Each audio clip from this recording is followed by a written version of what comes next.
So welcome to ProfileTree TV, and today I'm very excited to be joined by Eamon Eastwood, who is sitting in sunny Australia. And Australia is always sunny, and we're going to talk about loads of things on food business and food in Australia, no doubt. So Eamon, thank you very much. Let me hand over to you and let you introduce yourself and tell us a little bit about your background. Thanks, Ciaran. Pleasure to be part of the show. It's great that we're all living through Zoom these days, so we might as well take advantage. I'm speaking to most of my family all the time now, more than ever, through WhatsApp, so why not? Look, my background, I'm actually from Cookstown in County Tyrone. My surname is Eastwood, and I just highlight that because it's a when I was growing up, all our relatives had businesses throughout Cookstown. The name Eastwood was all over the streets and stuff, and I remember a friend asking one time in school, was that a brand name or was it a family name? So the business gene was in us from birth, really. I remember working on the weekends in my granddad's clothes shop. My uncle had the cinema, and we had a pub and the bookies, and so it was really part of born and bred into business, if you like. I was educated in Cookstown as well as in Marafelt, and done my secondary education in St. Pius's. And then by hook or by crook, I got a place in the University of Glasgow. Wasn't academically gifted. My whole focus in life was to be a professional footballer for Manchester United, and like every kid, I suppose. And that's all I cared about up until the age of 17, 18, when I had to get a reality check. But so I scripted at university. I done marketing, and that really gave me a new focus. Wasn't going to be the professional footballer, but I really gelled with a particular marketing lecturer, funny enough, and he talked about consumer psychology and marketing in general. That sparked a real interest in me, and excelled in that subject, and that sort of led me down to the path into business and marketing. After graduating, I done a Explorers program, which is a Northern Ireland initiative. You've probably heard of it, and I don't know what it's called now. It had different names over the years, but basically, for the listeners who don't know, it was matching recent graduates with business NI businesses or Irish businesses who wanted to explore export markets. So I had still had itchy feet. I didn't really want to go back home after 4 years in Glasgow. So I decided, I'll take this program on and see where it leads. I was matched with a Belfast tour operator. It was just on the eve of the ceasefire, basically. It was 98. So there was a degree of optimism, I suppose, that, tourism would flourish in the north. And I was spent 3 months with the company learning the products and their services. We developed a tour of the north. So I got to go around all the lovely tourist attractions and hotels and build this brochure. And then I was just threw into New York and got an apartment in Queens. I was 21, 22 at the time. And so it was sink or swim, really, and it was a huge learning curve. But I was with 30 other graduates who were representing 30 other companies. And we got a brilliant induction in San Francisco for about a week's induction training. Then we got a mid-year review, and it was all really good business education. But we were very accountable, and we had to deliver, basically, for our companies. And I remember one funny story. I went down to Brooklyn to promote the tours, and the guy was he was the president of the Sydney St. Patrick's Day, the New York parade, which is a big deal, right? Because they do it grand over there. And so I went in there with my little brochure and my cheap suit on me, and friggin' promoting this little tour of the north, and apparently there was some incident. I think it was around the parades or something, right? And it was it just hadn't all simmered down back home. And he threw the paper down in front of me and he goes, "You want me to send my customers to that place?" And so it was a quick way of learning how to deal with the rejection. And I suppose we had to sort of reshape ourselves, and we got a partner over there in Boston, and we became the ground handlers in Belfast, and it worked, but we had to sort of reshape it. So it was a great way of sort of learning on the go. And then soon after that, as a backpacker, I arrived in Sydney in 2000 for the Olympic Games, and I've been here ever since. Incredible. Never look back. What a story. And again, when you're saying about your hometown, again, there must be something in the genes for sure. So I'm from Clonus, and my uncle had the pub on the Diamond. Another uncle had the pub on the High Street. Didn't have the cinema now, so I'm a bit jealous there. It closed down. But I remember going to see the Neverending Story in that. That's how long ago that is. But what great days of growing up in a small town in Northern Ireland. Amazing. And you talk about the schemes and the support. It's incredible that the opportunities we get to go around the world and experience. These schemes are incredible. What an experience. Yeah, look, it was fantastic. I still get friends from that program, and you talk about cross community. I think sport and business are great levelers. And we came from all different backgrounds, and when you're doing business together, it doesn't matter. So it was really an eye opener for me, and I suppose I just got the gene to travel and explore business further afield. But as you'll hear later, it's about using that Irish connection as well and trying to create a concept out of that. Incredible. And you're in the food industry now. Yeah. Absolutely. We're an import and distributor of food brands, iconic international food brands in Australia. So the business started off in 2004. I've been doing a bit of moonlighting. I was, as a backpacker, I was doing any jobs really. I was construction for a while. I was barman and just trying to gather up a few dollars, to try and maybe start something. But ultimately, I wanted to try and get into a role that would, anything to do with marketing and so forth. But not necessarily food at that stage. But I think from my experience in New York, it gave me an idea of maybe, could I represent 2 or 3 companies down here? I could maybe create my own business. And lo and behold, I ended up sponsoring myself and staying in the country through this whole venture. Which is just a different story. But ultimately, I started off very small. I actually raffled, would you believe, a packet of Tayto in an Irish pub in Sydney at a football fundraiser, and I raffled it for $25. And I remember it well because a Kilkenny man, he paid for it and then he gave it to his Galway girlfriend, and so that was a very crude piece of market research. I wasn't particularly good at maths, but look, if I could sell Taytos for $25, I knew it was on for a winner. But look, that planted the seed, and funny enough, I ordered a pallet of chips, crisps, chips as they call them out here. I stored them in my bedroom, and I delivered them to pubs at night after my full-time job, and that really sort of started, give me a bit more confidence, the belief that maybe I could do this. Knew very little about importing or maritime insurance or customs and quarantine and all the various things that I had to learn very quickly. But it was a really good trial and error. I sold that pallet of 50 boxes to 5 or 6 Irish pubs in Sydney, and then soon after that I put a full container in the water, and then I quit my job and I took it serious. So registered a company called Taste Ireland. Started building up our own distribution of about 200 customers, independents, cafes, pubs, convenience stores, kind of targeted where a lot of the backpackers were living, a lot of the Irish expats, and they're the obvious customer. And then, in 2004, which was just after the dot-com bubble, I launched an online store. Don't know if that was a good wise thing at the time or not, but it was, again, a huge learning experience for me to have an online store. So it was omni-channel from day one, where we're servicing the end user as well as the retailer. And it was good because, you're bringing over these perishable goods from the other end of the world. You got to move them quick because they're going out of date every day.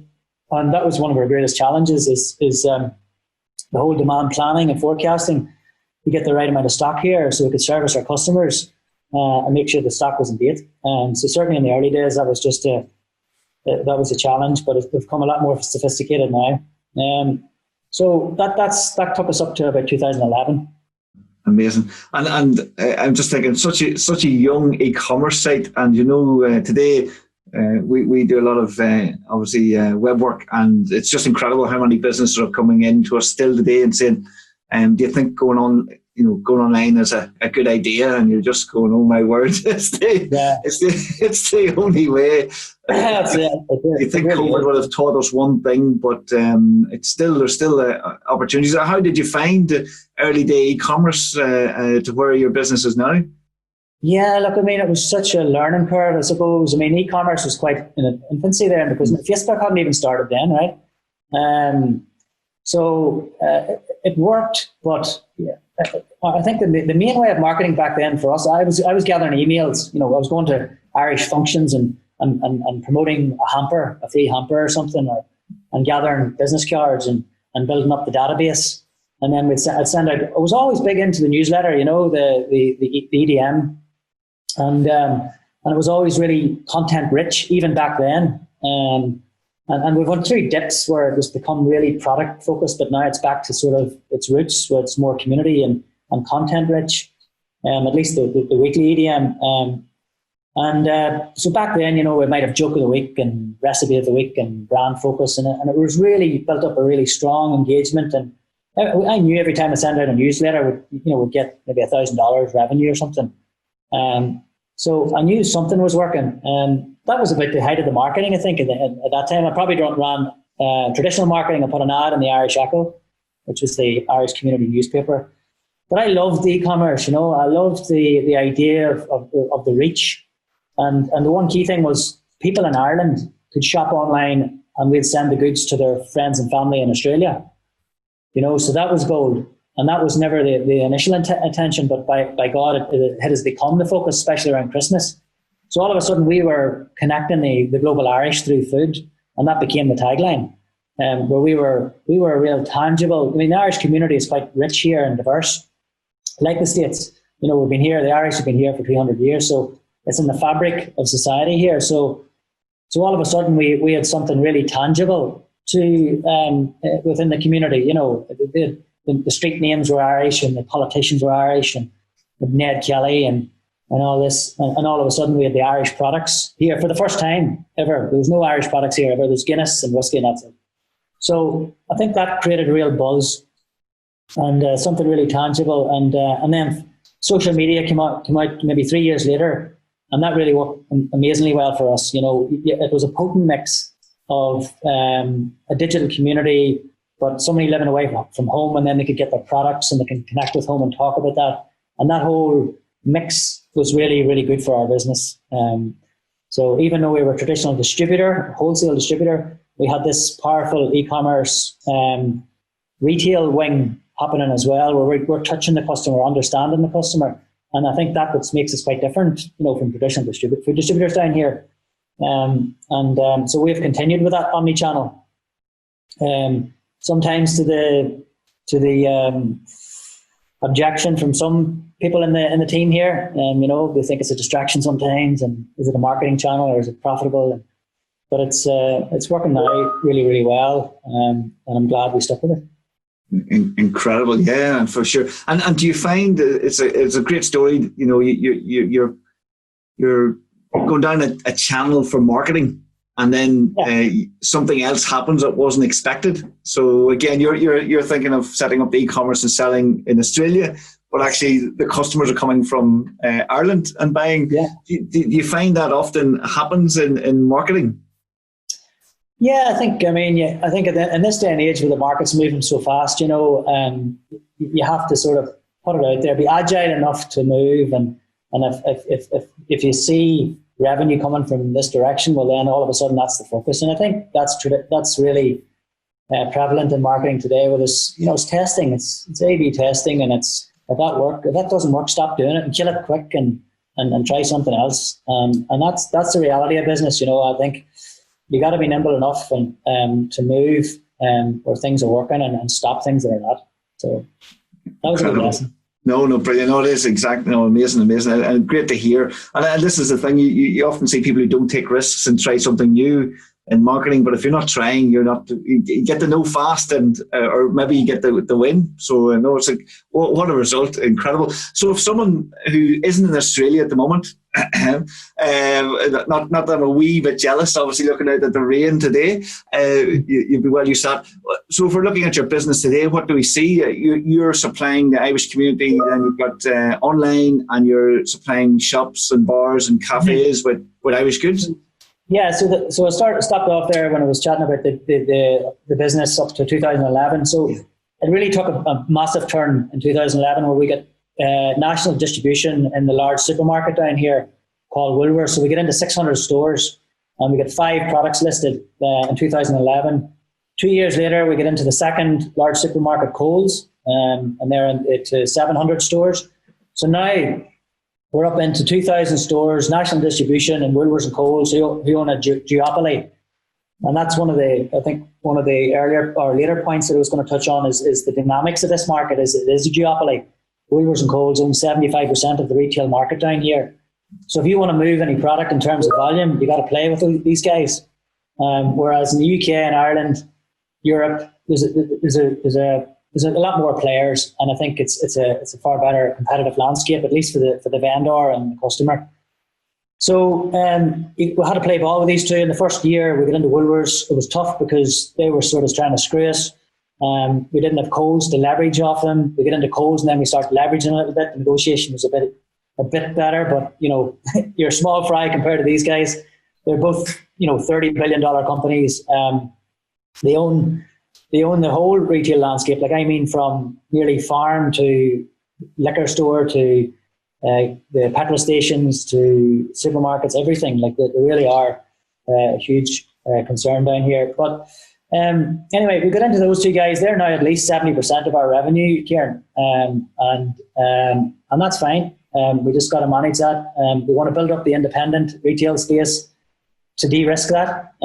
So we're not completely reliant on these two guys, because they can change at any time. We need to be nimble enough to be bringing in brands that are on trend, have a point of difference, and will keep us relevant. And we're doing that. The rebrand from Taste Ireland to Taste was very deliberate, just over a year ago. The online store, is still Taste Ireland. We kept that very expat and our roots, but the B2B business, the wholesale distribution business into the retailers, we changed to Taste. And that's how we sort of stay relevant. Another proportion of our business, about 15%, is the independents, the pubs, the cafes, convenience stores, the delis, the butchers. We've developed a B2B portal to try and service them easier. So, it's one click, it's like an app. It's sent through a text message. The retailer gets it. These are small business owners. They're busy. Sending in reps all the time isn't that easy. Isn't always productive or cost effective. So this app has made life a lot easier, and we really want to sort of push that a lot more. And then the last sort of proportion of our revenue is the online business, the online store that I spoke about. So that's where we're up to now. It's an omni-channel business. Each channel is like spinning plates. I'm having different conversations with different players in the business. So 1 minute I'm dealing with somebody who's got an issue with Mary Murphy buying tea down in Melbourne for herself, and then the next minute I'm dealing with a buyer from Woolworths who's trying to screw us on a promotion rebate or something. So it's never a dull moment. No, I thoroughly enjoy it, and just staying ahead of the curve, I suppose, and trying to stay relevant is what it's all about. No, amazing! What a journey! And as we all know, you're only probably 5% or 2% of the way. There's a lot more work to do for sure. If anyone's watching this and wondering, you've got into Coles and Woolworths, two amazing brands in Australia. Everyone around the world knows these and great companies to work with. What is it? Was it easy to get in? Was it hard? Did you have to keep knocking the door? No, it's actually a funny story. Like, we built up a fairly good bit of traction for about 5 years with the independents. So we created a bit of noise, and it's funny. One of our customers. This is how we get into Woolworths. It didn't make the negotiation any easier now when I came down to it. But anyway, this is how the buyer heard about us. He was a New Zealand buyer, and his neighbour was an Irish guy, right? And the Irish guy had bought from us online, and he bought a relish, Ballymaloe relish, and they were having a barbecue together. And the buyer asked the guy, goes, where did you get this? And our label was in the back of it. And lo and behold, now the timing was good too, because, you know, Woolworths and Coles had started the international thing. I mean, it's a very multicultural society down here. You know, probably a lot more than Ireland. Dublin's probably getting there in Belfast, but certainly Australia is a really melting pot of different nationalities. So they were really starting to invest a lot more in the international food aisle. And prior to 2011, they were expecting companies to deliver direct to store, right? So you got to get the products to the store as opposed to going through their distribution centre, which isn't very profitable. But they were testing that with probably 100 stores or so, and that was just a bit before our time. But when they started to take it really serious and you know, put it into maybe 500 of their 900 stores and create internationalise UK and Ireland and New Zealand and South Africa and so forth, that's when they came knocking on our door, and you know, this is how they heard about us. And I didn't hear about that until maybe 3 years later. So the buyer didn't tell me that. I heard it from a grapevine through some Irish customer. But anyway, they invited me in. Again, went in with the products, their samples, and you know, I had to learn so quickly in terms of dealing with these supermarkets. I had to hire different staff. I remember networking ferociously with people who are currently dealing with Woolworths and Coles. How do they sort of structure the pricing? How do they put promotional plans together? How do you protect your margin? You know, how do you negotiate with these boys in terms of positioning on the shelf? There's just so much to take on in that short space of time. So that was another huge learning curve. By the time Coles came knocking 2 years later, we were ready because of the experience with Woolworths. We had to move to a different warehouse. We had to get a bigger distribution centre ourselves. Different technology we had to use, inventory management system. So there was just a lot of steep learning curve around that time. But now we're embedded with those guys. We've been doing business with them for nearly 8 years, going really well with them in the international category, and really keen to move on into mainstream categories as well, looking at other categories like health or baking or tea or wherever we can find relevance. Incredible. And again, most people, I'm thinking, listening to that, you know, the ordinary person is looking at, you just give your product to the shop and it appears on the shelf. But yeah, that's it. Yeah, because it's funny you said that, because we used to get Facebook messages, you know, from customers, and can you get this, and can you get that, and you can get that into Woolworths, and I'd bite my tongue, because me coming from the sort of buyer point of view, I'm thinking, if you only knew how hard it was to get the current products in there. So customers just want what they want, but the reality, the commercial reality of getting products in here, the compliance, the labelling, the ingredients, and is a different story. Amazing. And then what's the process for a food business to expand through exports? So you've taken it, I guess you're importing from Ireland and taking it out to Australia. So most of your products then are imported from here at the moment, but you're potentially going to expand that. Yeah, so all our products at the minute there's a few out of Europe, but most of them are out of Ireland. We take everything out of Ireland, and even some of the UK products, but we're exporting out of UK as well. But we can source a lot of them through Ireland, which helps us consolidate. But you know, we do deal directly with the manufacturers, and that you can really only do that as a distributor when you're going into the supermarkets. It's okay dealing with maybe wholesalers and so forth for the independents and maybe an online business. But when you've got the pressures of dealing with the supermarkets and the margin, and you need the support from the supplier. So, for example, some of our suppliers are Britvic, Barry's Tea, Ballymaloe, Tayto in the south of Ireland, Valio, the Valio food group, which own brilliant brands like Odlums, Bachelors, Jacobs. So really iconic, well-known brands throughout Ireland and the UK are our sort of staple brands that we manage down here. Incredible. Your question there was about how to how do food businesses in general expand to export? So what's What's your would you have any tips or advice? I'm guessing there'll be a few companies here that sell in Ireland, but is exports critical, I guess, for any business to grow? Yeah, look, I think at the end of the day, it's a global marketplace now, and I think the internet has created a leveling field for distribution. So you can imagine, 30 years ago, Coca-Cola, they owned the distribution channels. You go into any fridge, any cafe, any pub, it was Coke everywhere. And take beer as an example as well. The big beer companies ruled the roost. But now craft beers are creeping in, healthier, kombuchas are coming in, and all of a sudden people are having not an easier, but it's not as straightforward as the traditional distribution channels.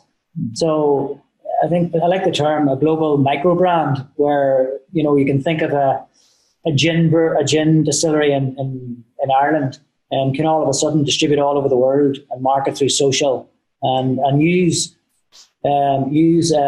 marketplaces, e-marketplaces, to distribute their alcohol, as opposed to maybe traditional distributors even. Is another route to market to consider. The use of 3PL, third-party logistics, where you're using an outsourced warehouse, and they do all your pick-pack, and all of a sudden you've got maybe a 3PL in three different countries, and you're controlling everything from NI, like all your marketing, you become a marketing and branding business, and you've outsourced all your distribution. So I think there's weird and wonderful ways, and with the onset of technology, to really explore global markets in a safe way. You don't have to blow $1 million to try and test the market. Particularly if you're a small brand, a niche brand in a market. So I would first of all say you'd have to get proof of concept and traction in your own market, and before if you really want to use the distributor route and get into supermarkets, the businesses that we deal with, this is what I would suggest. The other example there was probably how to do it by not getting distribution into big supermarkets in other countries. Maybe for more smaller businesses, but for sort of medium to large size businesses, certainly you'd want some proof of concept in your own domestic market, because you're going to iron out a lot of problems. And you want good scan data, that's data at the till, to then show buyers overseas that this product is actually working in its domestic market, because that's the first thing they're going to ask is, well, why would we take a risk on your product when it's not even selling in your domestic market? So what I mean by traction is probably up to $500,000, £500,000 in revenue. You want to network with Board B and invest in NI and other like-minded export bodies. You could even explore using export marketing agents. So there's agents there in the UK and Ireland who will take on a number of brands, and then they'll market it to the expat or the export markets for you. Might be a commission or something involved in that model. Is to understand the particular export market. Has your product got a particular point of difference for that market? Putting in baby formula or milk formula into Australia might come up with dairy restrictions, for example, because they've got dairy content restrictions because they're trying to protect their own dairy market. So it's just prudent to be over those sort of details. And then just finally, is it commercially viable? You have to take into consideration the FX, the exchange rate between wherever you're exporting from, UK or Ireland into Australia. What's the exchange rate? What does the product land for? So you sell it to me for $1 or £1. I convert that into the Australian dollar. It's $1.70. It lands 20% shipping cost. It's $2.10. All of a sudden, it's $2.10 when it arrives here, and then we have to put our margin on it. The retailer puts their margin on it, and then the customer has to buy it. So we usually start off, Ciaran, where we develop a margin tree, where we work back from the retail point. So you say, right, Eamon, I've got this new healthy drink that is going to blow your mind. It's nootropics or something, right? Plant-based nootropics drink. Really trending and I selling really well in Tesco. and then we try and do the margin tree, and you've given me your wholesale cost, and we've done the margin tree exercise. We've looked at competitors in the market, and they're sitting around maybe $2.50 in the market here, right? And then with your commercials and our commercials, it's working out maybe $4 sitting on the shelf, and it's just not going to work. So that's what we have to do. And we've done it recently with a really, really nice, healthy brand out of Ireland, actually. And unfortunately, it's just not commercially viable. So it's just a reality. Yes. It wastes a lot of, so it has to be done early days. Yeah, but it's incredible. You've actually, you're so experienced, you've developed a system that can actually tell you before you get too far down the road that if it's going to work or not, because it'll break your heart. You can go into a rabbit hole, you can get excited about these brands and they'll get excited about an export opportunity. But ultimately, you've hit the nail on the head. It is a system. It's just another process within the business to try and, okay, cool, great product, let's put it through the rigor and see if it's got legs. No, it hasn't. Here's the facts. Let's address it if the circumstances change. So. Incredible, yeah. Because again, back to the long no or the quick no. Give me the quick no any day, because as you say, especially for small businesses or medium-sized businesses, as you say, they're focused on it, losing direction elsewhere when they should be going elsewhere. So no, really good. So exporting may not work for every business. No, not at all, and that's fine. And maybe it's not that market. There's so many different markets you can explore, that are maybe more favourable to the exchange rate or for what's trending at that time.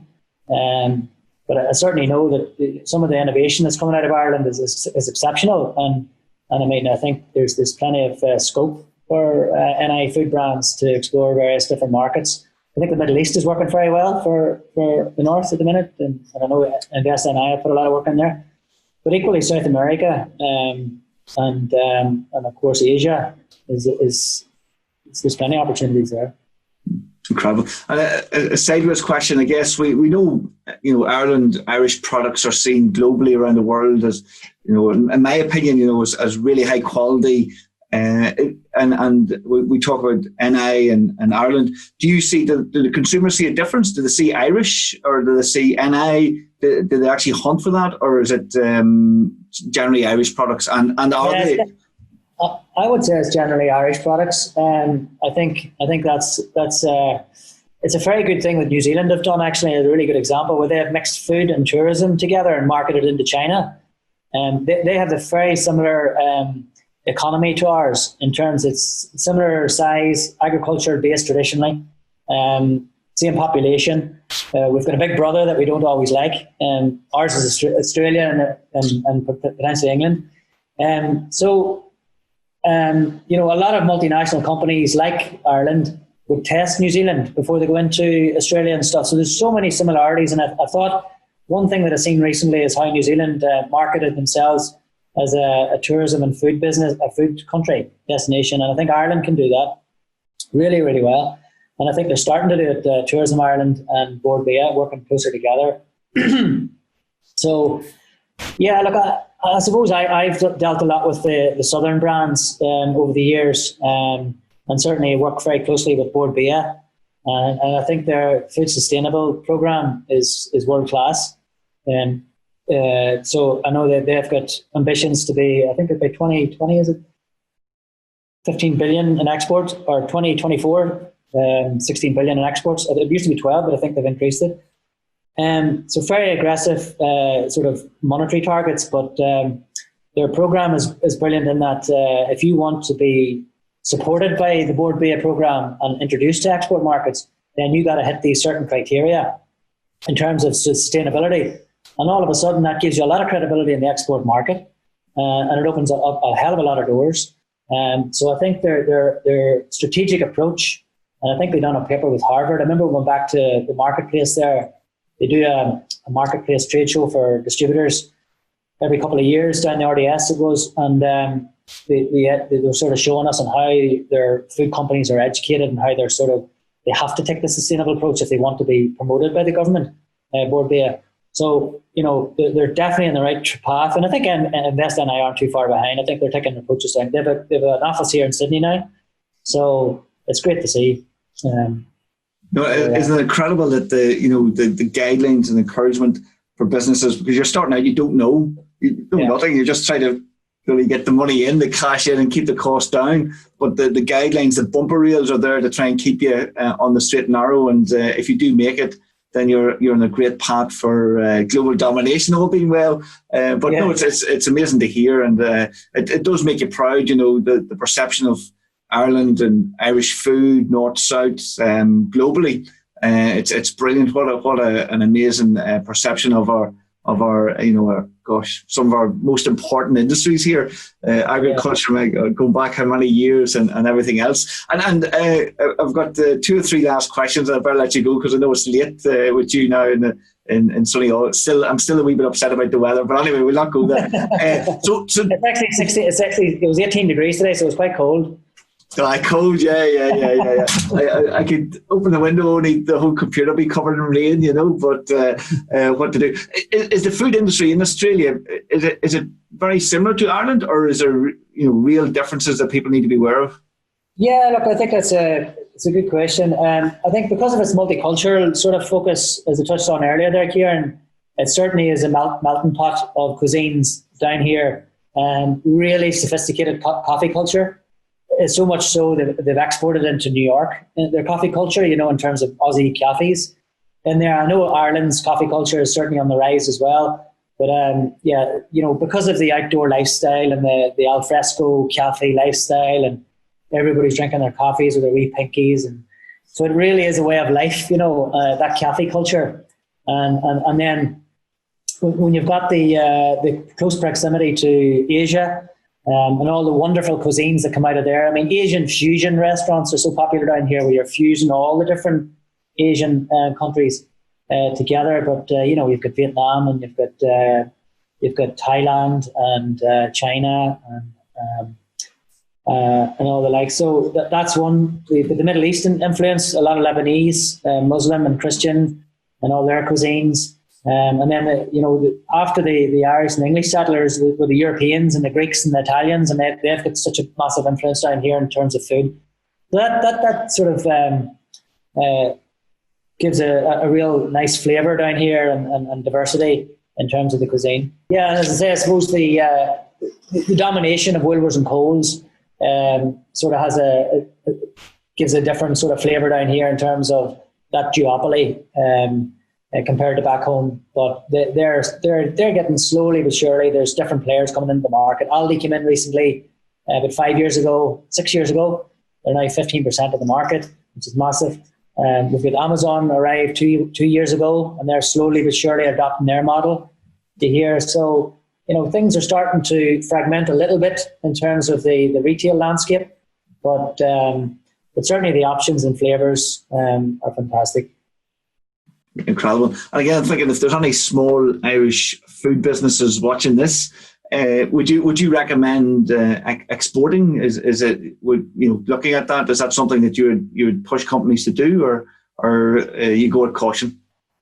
Well, I think as I touched on a little bit earlier, depending on your size, I would certainly you'd want to get the domestic market right first. Get a bit of traction in the domestic market. And then seek out your government bodies to invest in. Make sure they know you exist, and say that you're interested in export. You really want to explore it, and then you do your homework in terms of what markets do you feel that your product would stand out and why. And you don't want to export to a market really and be another Me Too brand. You want some sort of, whether it's the ingredients, the packaging. Is it biodegradable? Is it a flavour profile that is new? Something that is going to create a bit of a moat around your brand and it just could be the brand story as well. Obviously, the heritage, the provenance is very important too, and to really use that. So I think to get that right first, you don't want to go into a market where you're just going to be, I suppose, blend in very quickly. You want to have some sort of strong point of difference, and that's a tough thing to do. I mean, let's be fair. It's fiercely competitive when you step outside your own backyard and start mixing it with global brands. Then you'd want a point of difference. But then again, you want to pick your channel correctly. you want to pick your distribution partner correctly. I mean, we focus mainly on international European brands. So our network, our channels are focused towards that. So it's important to get the right distribution partner as well. So, but look, I think it's in this day and age in a global market. Yes, I would encourage it, but you got to do your homework and slice and dice the market to suit yourself. Incredible. No, great advice. And my second last question, there's a lot of trends that we see recently. I guess vegan food, consumers' taste demands are changing. Do you see that locally there? And is it important that brands keep evolving?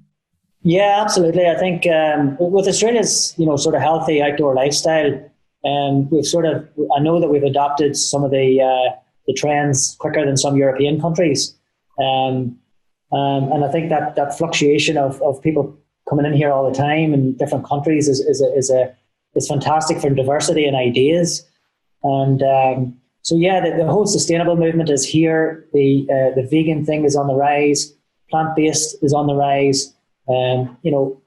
Everybody's out running and down at the beach and surfing, and so it's in the consciousness for that sort of healthy lifestyle.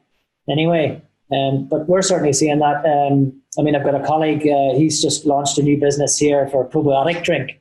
So he wants to take on Yakult, the little probiotic shot. That is just because I know so much about his business, he's researched it really, really well.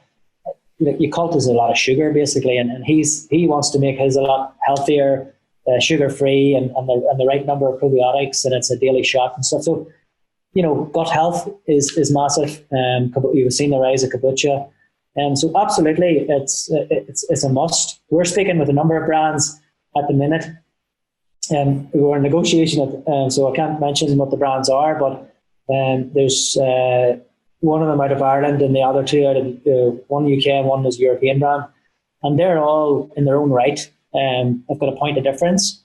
They've got traction in the domestic market. And one is sort of like good for you, good for the environment. So it's a healthy product, but it also is biodegradable packaging. So these are the things that the buyers are interested in. These are the things that I think I would probably say a younger generation, Y Gen, X Gen, are interested in. They're really interested in the environment and where the packaging is going to end up. So we have to be conscious of that as a distributor and what products that we take on, right? And try and stay ahead of the curve. Incredible. Amazing. Eamon, again, thank you very much for sharing your story with us today. I guess my final question is, what's next for you in the business? And if anyone wants to find out, check out your website, see what they're doing, connect. What's the best way for people to do that? Look, I often think about the exit or the succession, but I'm probably 5 to 10 years before to do that. I really want to build this business up to, possibly close to 50 million in terms of a revenue figure. And then potentially it could be an exit, a sale, a trade sale, perhaps.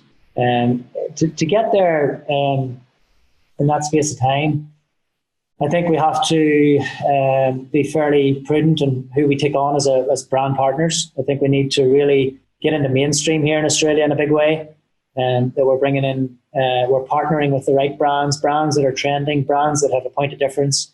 Of course, we've got the right exclusive arrangement with that brand, so it gives us time and money to invest in the brand together.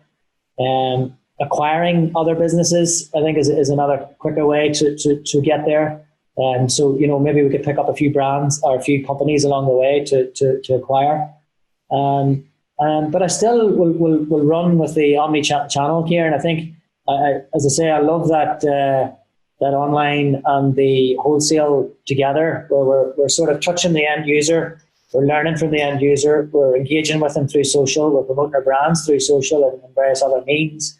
But we're also distributing into large supermarkets in a big way as well. And that whole offer appeals to me. So I don't know where that's going to go. I mean, with technology, it's exciting. e-marketplaces. I love the idea of a marketplace. Potentially a marketplace for international foods down here is something that it really floats my boat. So it's around food, it's around technology, it's around distribution, and where that takes us. I'm never trying to lock down a 3-year plan. These days, I think a 1-year plan is long enough. But the game plan is to grow to that revenue point, and I suppose an exit is the ultimate goal. Incredible. And to contact me, I think I'm on LinkedIn, Eamon Eastwood, and so reach out to me there. Brilliant. Eamon, thank you again. I'm going to have to get a pen and put a line through my revenue targets here. You're putting me under pressure. I'm going to have to, I don't know, going to have to find a few knots somewhere. But amazing. I'm going to have to keep an eye and see the domination continue of the Australian international food market. But again, thank you very much for your time today. Really enjoyed it. Learned a lot. And what we'll do as well, we'll make sure there's a link below this video and I'm watching it to Eamon's LinkedIn. And we'll put a link also to his website as well. So you go and check out. And of course, if you have any Irish friends or friends in Australia and you want to surprise them, then you know where to go and buy a gift locally. And they'll no doubt be very happy people. So again, thank you very much for that, Eamon. I really appreciate it. All right, thanks, Ciaran. Thanks a million. Excellent. And thank you for watching. Hopefully you enjoyed this video. Of course, as ever, why not do click through and connect with Eamon online and check out his business and share the video on social media. We'll see you in the next one. Thank you again.